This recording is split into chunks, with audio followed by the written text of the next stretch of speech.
Today, I'll show you how to create Google Forms with multiple pages. If you want your form to feel cleaner and easier to complete, using multiple pages is a great option. In Google Forms, these pages are created with sections. Google says you can organize your form by topic using sections, and respondents move through the form one section at a time, almost like separate pages. Google also says you can add up to 75 sections in one form.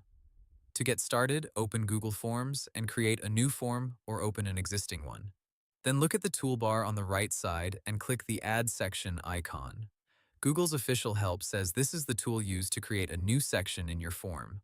Once you click it, Google Forms will insert a section break, and that becomes the start of a new page in the form. You can then give that section a title and description so people know what part of the form they're answering. Now you can build the form page by page.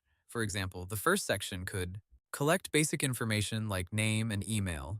The second section could ask detailed questions, and the third section could be for final comments or confirmation. This makes the form easier to read and less overwhelming, especially if you have a lot of questions. Google specifically describes sections as a way to make forms easier to read and complete. If you want even more control, Google Forms also lets you send people to different sections based on their answers. Google's help says that at the bottom of each section, you can choose which section respondents go to next.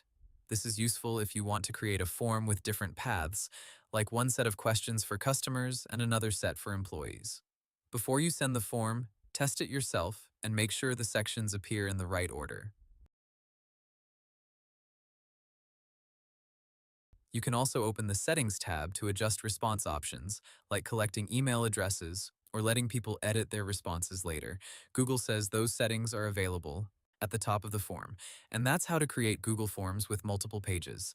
Hope the tutorial was helpful. Subscribe to my channel and see you in the next video.